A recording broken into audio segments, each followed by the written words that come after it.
बेटा आप लोग आज ना हमारा छोटा सा ही लेक्चर है, ठीक है। बाकी बच्चों को भी बेशक बुला लो।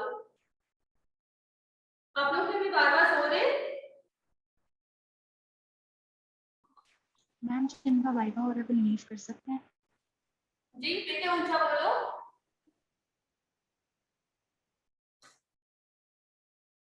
क्या कह रही हो बेटा? मैम मैं कह रही हूँ मेरा वाइवा हो रहा है तो मैं लीव कर सकती हूँ, रिकॉर्डिंग सुनूंगी। सॉरी आप क्या कह, आपको मेरी आवाज आ रही है? मुझे आपकी आवाज नहीं आ रही है। आप कह रही हो मेरा वाइवा हो रहा है तो मैं क्या कर सकती हूँ? नो मैम आपकी आवाज़ बहुत कट रही है, आवाज़ क्लियर नहीं आ रही। तो आप क्या कह रही हो? आप क्या कह रही हो बेटा? मुझे आपकी भी आवाज नहीं आ रही।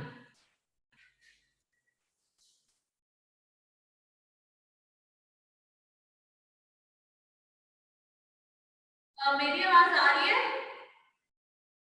यस मैम आपकी आवाज बिल्कुल ठीक आ रही है। बिल्कुल ठीक आ रही है, चलो शुक्र है। चलो ठीक है, अभी ये लेक्चर बहुत छोटा सा है, ठीक है। मैं अभी आप लोगों को पढ़ाती हूँ।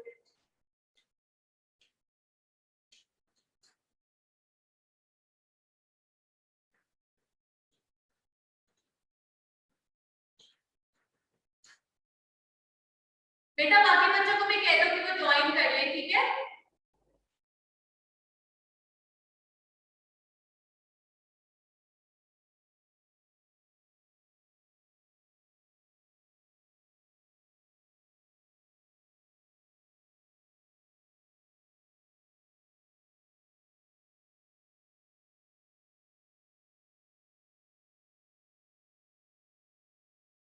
कोई बच्चा बाकी बच्चों को भी कह रहा है कि वो ज्वाइन कर ले।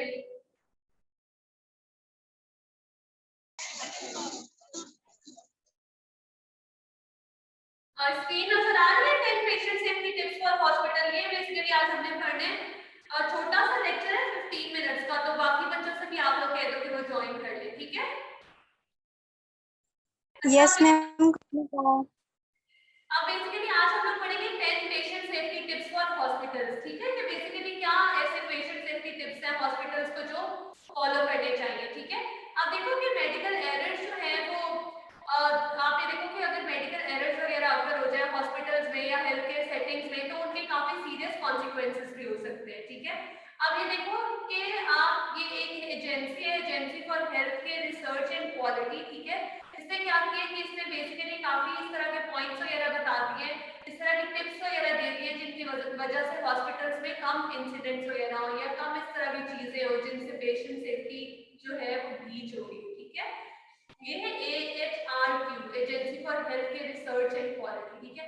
अब हम देखते हैं कि 10 ऐसे कौन से पॉइंट्स हैं जिनकी वजह से हम पेशेंट सेफ्टी को बहुत ज्यादा प्रमोट कर सकते हैं और एक है जिनकी वजह से हम एरर्स वगैरह होने के चांसेस कम हो सकते हैं, ठीक है। सबसे पहले तो ये कि prevent central line associated blood stream infections. कि सबसे पहले आपने ये करना है कि सबसे पहले आपने ये चीज इस चीज का खास ख्याल रखना है कि ब्लड के थ्रू एक बीमारी जो है एक पेशेंट से दूसरे पेशेंट को ना लग जाए, ठीक है।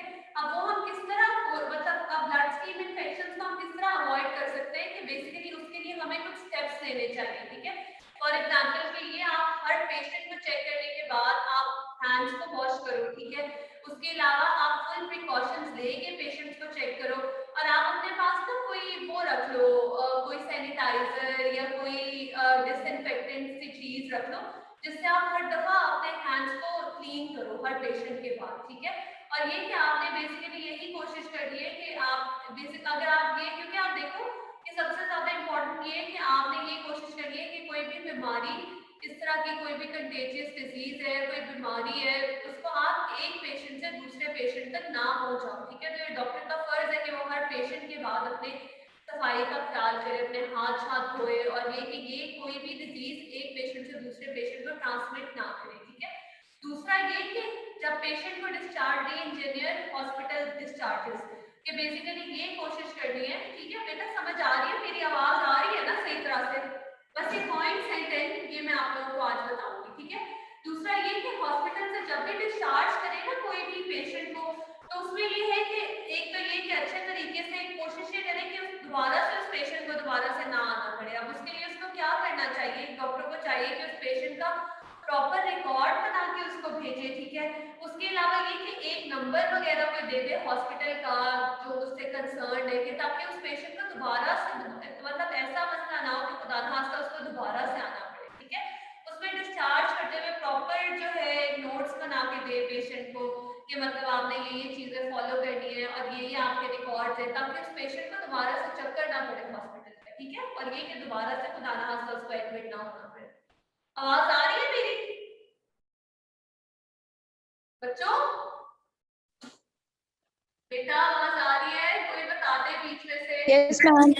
जी मैम आ रही है समझ भी आ रही है। ठीक है। अब उसके बाद ये है प्रिवेंट वीनस थ्रोम्बोएम्बोलिज्म, ठीक है। अब ये देखो कि बेसिकली ये किस तरह का, ये इस तरह कोशिश करे कि पेशेंट हॉस्पिटल से जब तक जाए तो कोई बीमारी ना लेके जाए, ठीक है। थ्रोम्बोएम्बोलिज्म क्या होता है, जो क्लॉट बन जाता है, ठीक है। थ्रोम्बस इस तरह जो है वो क्लॉट को कहते हैं, ठीक है। अब इसमें ये है कि बेसिकली ये डॉक्टर को देखना चाहिए कि वो किस तरह से बेसिकली से हर अपना स्टेप जो है अपने हर स्टेप, जिस तरह आपने अक्सर ये सुना होगा कि जब भी किसी का सी सेक्शन वगैरह होता है बाहर के मुल्कों में भी और इवन पाकिस्तान में भी, तो उसके बाद अक्सर क्लॉट्स बन जाते हैं जो लड़की होती है उसको, ठीक है। सी सेक्शन की कुछ अरसे बाद डायग्नोज होता है कि जी इनको थ्रोम्बोएम्बोलिज्म हो गया या इस तरह, ठीक है। तो उसमें ये होता है कि बेसिकली अगर आप कोई केस करने लगी है, कोई गायनेकोलॉजिस्ट है, तो वो उसको ख्याल रखना चाहिए कि वो अपने हर स्टेप को मतलब ये कि वो फौरन जिस तरह अगर प्रेग्नेंट कोई आई है लड़की, तो मतलब उसकी जिस तरह की डिलीवरी है, तो ये इस चीज का ख्याल करें कि मतलब उसका सी सेक्शन होना है या नॉर्मल होना है, वो टाइम पे डिसाइड करें। ये नहीं कि पहले वो इंड्यूस भी करते हैं पेन्स और उसके बाद सी सेक्शन नहीं हो रहा है, उसके बाद जो है ना उसके बाद बहुत ज्यादा चांसेस होते हैं क्लॉट वगैरह बनने के। तो ये कि हर डॉक्टर को ये ध्यान रखना चाहिए कि बेसिकली ये इस तरह की कोशिश करें कि कोई पेशेंट हॉस्पिटल से कुछ ना लेके जाए कोई बीमारी वगैरह, ठीक है। और चौथा ये कि educate patients about using blood thinner safely, ठीक है। ब्लड थिनर्स में जिस तरह आप ये देखो कि अगर किसी पेशेंट को आपने वॉर्फरिन दी है या हेपरिन दी है, तो उसमें आपको पेशेंट को ये भी साथ गाइड करना चाहिए, अगर वॉर्फरिन फॉर एग्जांपल दिए, कि अपना आईएनआर कराते रहे साथ साथ, ठीक है। कि ये ना हो कि खुदा ना खास्ता उसका ब्लड इतना ज्यादा थिन हो जाए कि ब्लीडिंग वगैरह के चांसेस हो, ठीक है। आज मैं आप लोगों से कोई क्वेश्चन इसलिए नहीं करे कि आप लोगों के वाइवास हो रहे हैं ना, वाइवास हो रहे होंगे आप लोगों के, ठीक है ना? Yes ma'am. ठीक है बेटा। मुझे बताओ कि नेक्स्ट ट्यूसडे आप लोगों की ना 2 क्लासेस होगी, ठीक है। फिर हम अपना कोर्स खत्म कर लेंगे उसमें, ठीक है बेटे? यस मैम आपसे बात पूछनी थी जी मैम, इसका फाइनल कैसे होगा, एमसीक्यूज या एससीक्यूज, लॉन्ग क्वेश्चंस कैसे? सिर्फ एमसीक्यूज होंगे। Okay ma'am. मैम कितने मार्क्स का होगा, 100? हाँ जी ओके मैम, थैंक यू। ठीक है। अब बेसिकली ये है कि आप लोग ये अब इसमें ये चीजें ये कि जिस तरह आपने देखो ब्लड थिनर्स का खास तौर पे ख्याल रखते हैं कि दाना पेशेंट को बाद में जाके ब्लीडिंग वगैरह स्टार्ट ना हो जाए, क्योंकि ब्लड थिन उनका करी होगी ना, ये वॉर्फरिन होगी जिस तरह। अब इसमें ये है कि पेशेंट को आपने कहना है कि आपने अपना आईएनआर जो है वो बात मतलब चेक कराते रहना है साथ साथ, ठीक है। क्योंकि ये ना हो कि आपका ब्लड ज्यादा थिन हो जाए, फिर उसके अलावा आपके ये चांसेस होते हैं कि ब्लीडिंग के चांसेस होते हैं पेशेंट। उसके बाद है limit shift duration for medical residents and other hospital staff if possible, ठीक है। इसमें ये कि देखो बेटा हर डॉक्टर का ना ये ध्यान रखना चाहिए कि एक डॉक्टर की ये ना हो कि वर्किंग आवर्स बहुत ज्यादा जिसकी वजह से ये कि वो थक जाए और वो पेशेंट को सही तरह से डील ना करे। तो ये होना चाहिए कि इस तरह मतलब हर हॉस्पिटल को ये चीज देखनी चाहिए कि हर डॉक्टर की ना शिफ्ट्स रखे, इस तरह की शिफ्ट्स रखे कि डॉक्टर्स को बीच में रेस्ट का टाइम भी मिले, ताकि जब वो रेस्ट करने के बाद आए तो ऑब्वियसली वो और तरह से काम करेंगे, ठीक है। तो हर बेसिकली हर हॉस्पिटल को ये चाहिए कि वो शिफ्ट्स में डॉक्टर्स की इस तरह की शिफ्ट्स बनाए कि डॉक्टर को रेस्ट का टाइम भी मिले, और ताकि वो जब दोबारा आए तो ऑब्वियसली उसकी एफिकेसी जो डॉक्टर फिर ज्यादा एफिशिएंटली काम करेगा, ठीक है। उसके बाद है consider working with a patient safety organisation. अब बेसिकली ये है कि एक पेशेंट सेफ्टी ऑर्गेनाइजेशन होती है जो कि हेल्प करती है कि एरर्स वगैरह ना हो, ठीक है। तो अभी हर हॉस्पिटल को ये करना चाहिए कि पेशेंट सेफ्टी ऑर्गेनाइजेशन के साथ मिलकर काम करना चाहिए, जिसकी वजह से ऑब्वियसली ये होगा कि हॉस्पिटल में जो एरर्स वगैरह उनके चांसेस कम हो जाएंगे, ठीक है। 7 में use good hospital design principles, ठीक है। एक तो ये कि आप ये हॉस्पिटल के डिजाइन अच्छे इस तरह के करेंगे, जिस तरह आप इस तरह के ये ना करें कि एक कमरे में ऊपर नीचे जगह हो, या हॉस्पिटल या जिस तरह हॉस्पिटल का वॉशरूम है तो वो नीचे जाके मतलब वो स्टेप्स बने हुए हो, इस तरह की चीजें कि खुदा ना खास्ता ये ना हो कि पेशेंट बेचारा, आपको पता है पहले ही बीमार होता है तो चलने में और ये कि जब वो जाए वॉशरूम वगैरह में तो गिर जाए, इस तरह के नहीं डिजाइन इस तरह का बनाए। और ये भी नहीं कि फ्लोर बहुत ज्यादा स्लिपरी हो, आपको पता है कि बूढ़े लोगों को थोड़ा सा मसला होता है जब फ्लोर बहुत ज्यादा स्लिपरी होता है, तो बेसिकली इस तरह की चीजें रखें, हॉस्पिटल का डिजाइन इस तरह का बनाए कि ताकि पेशेंट कंफर्टेबल फील करे। ये भी नहीं कि बहुत ज्यादा स्मेल हो, बहुत ज्यादा कि हर चीज डिसइंफेक्टेड भी हो, लेकिन ये हो कि पेशेंट के लिए बहुत आसानी हो कि जिस तरह आप देखो कि हर एक, और ये कि हर चीज जिस तरह फार्मेसीज है वो एक स्पेसिफिक जगह पे हो, इजीली अप्रोचेबल हो, ताकि अगर किसी पेशेंट को भी दवाई चाहिए तो फौरन अवेलेबल हो। तो ये कि एक हॉस्पिटल का डिजाइन इस तरह का बनाएं कि पेशेंट के लिए बहुत ज्यादा आसानी हो हर चीज में, अगर उसे दवाई भी मंगवानी है तो साथ ही फार्मेसी हो, या ये कि इस तरह की चीज है कि ये स्टेप्स वगैरह ज्यादा ना हो और ज्यादा स्लिपरी फ्लोर ना हो, कि बेसिकली डिजाइन इस तरह का हो कि हर पेशेंट के लिए आसानी हो। ठीक है, उसके बाद है अच्छा, उसके बाद है कि पेशेंट सेफ्टी कल्चर जो है बेसिकली हॉस्पिटल का, क्या आप ये देखो कि ये कि एक तो ये कि जो हॉस्पिटल के अंदर जो डॉक्टर्स वगैरह साइन किए हुए हैं, ठीक है, उसको ये कि पेशेंट उनको पता हो कि किन चीजों से जो है हम एक पेशेंट की जो है सेफ्टी का ख्याल रख सकेंगे, या क्या क्या इंटरवेंशन वगैरह जो दे रहे हैं, कि ये कोशिश करें कि बेसिकली कि आप कि अगर फॉर एग्जाम्पल अगर कोई बंदा बीमार है और वो नहीं आ सकता, वो अपने घर से नहीं आ सकता, तो इस तरह की भी फैसिलिटीज रखें कि आप जो है कि नर्स जो है घर जाके उसको चेक कर ले, या डॉक्टर जो है उसको घर जाके चेक कर ले। ठीक है, कि बेसिकली पेशेंट सेफ्टी को नंबर 1 पे रखें। और इसके अलावा ये है कि build better teams and rapid response system, देखते हैं कि टीम बहुत अच्छी बनाए, ठीक है, और ये कि रिस्पांस सिस्टम बहुत अच्छे बनाए कि अगर देखो बाद में अगर कोई पेशेंट जो है कंप्लेन करते हैं कि नहीं ये सही, ये चीजें नहीं हुआ, ये वो, तो रिस्पॉन्ड कोई करे इस चीज को कि जी अच्छा ये और ये मतलब ये इसमें शॉर्ट कमिंग्स वगैरह थी। ठीक है, तो बेसिकली ये कि अच्छी टीम्स बनाए जिनकी कम्युनिकेशन स्किल्स अच्छी हो, जो अच्छे तरीके से पेशेंट को डील कर सके। ठीक है, उसके बाद है इंसर्ट चेस्ट ट्यूब सेफली। ठीक है, जब भी आप देखो कि बेसिकली एक यूबेट दिया हुआ, इन्होंने एक प्रिंसिपल दिया हुआ है जिसके अकॉर्डिंगली जो है उनको ये प्रिकॉशंस फॉलो करने चाहिए जब भी चेस्ट ट्यूब्स इंसर्ट करें।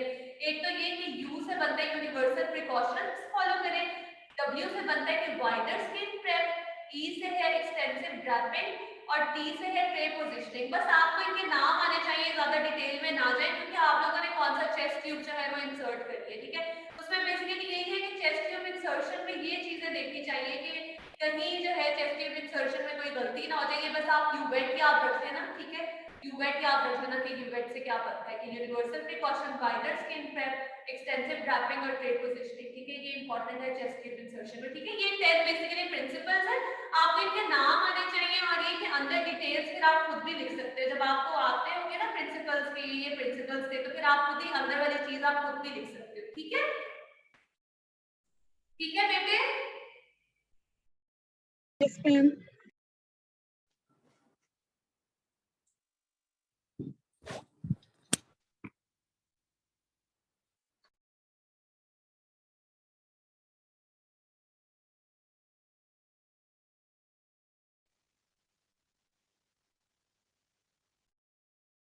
अच्छा बेटा मेरी बात सुनो, आप इंशाल्लाह ताला नेक्स्ट वीक जो क्लास होगी ना, आपकी क्लास से पहले भी एक क्लास मैंने रखी है, मेकअप क्लास रख लूं ना, 11 to 12:30 रख लेते हैं, या हाँ 11 to 12:30 रख लेंगे और 12:30 to 1:45, इस पूरे ड्यूरेशन में बस आपके 3 लेक्चर्स रह गए, वो इंशाल्लाह कवर कर लेंगे। ठीक है, ठीक है, मेकअप लेक्चर की मैं आप लोगों को एक दफा ईमेल भी कर दूंगी। ठीक है बेटे, समझ आ गया 10 पॉइंट्स बेटे? Yes ma'am. चलो नेक्स्ट टाइम पढ़ के आना, नेक्स्ट टाइम आप लोग का वायवा नहीं ना होगा तो ये पढ़ के आना, मैं इंशाल्लाह अपलोड कर दूंगी लेक्चर और ये भी। मैम आप मेल थोड़ा पहले कर दिया करें। बेटा सॉरी, वो ना actually I am so sorry, actually मैंने थोड़ा लेट मेल किया। हाँ मैं मेल इंशाल्लाह ताला ना एक दिन पहले कर दूंगी, एक दिन पहले, ठीक है ना? जी मैम, क्योंकि अभी भी वाइवा वगैरह था, हमें आइडिया ही नहीं था कि लेक्चर हो रहा है। नहीं नहीं, चलो चलो ठीक है, इंशाल्लाह एक दिन पहले कर दूंगी और नेक्स्ट टाइम ना आप लोग का मेकअप लेक्चर भी होगा। ठीक है, अभी बता मैम दो आप हफ्ता पहले बता मैम दो।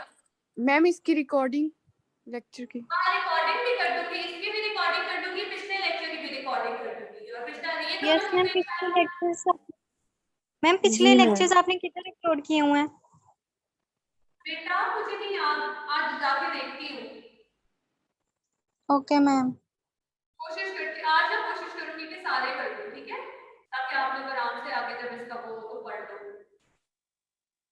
इंशाल्लाह ताला कर दूंगी, आज ना जाके सारे कर दूंगी, अल्लाह खैर करे, जितने भी रह गए हैं, ठीक है, ये भी कर दूंगी, इससे पिछले भी कर दूंगी और आपके 7 टोटल हो चुके हैं, 3 रह गए हैं, तो इंशाल्लाह ताला फिर वो 3 जो है ना वो इंशाल्लाह नेक्स्ट टाइम कर लेंगे और नेक्स्ट टाइम ठीक है आप लोग भी बेटा फिर 11 to 12 30 क्लास होगी, ठीक है। Okay ma'am ma'am. एक दफा मेल कर दीजिए के लिए। ये भी कर दूंगी, चलो ठीक है, ये भी कर दूंगी। ओके मैम, ठीक है। ओके अल्लाह नहीं,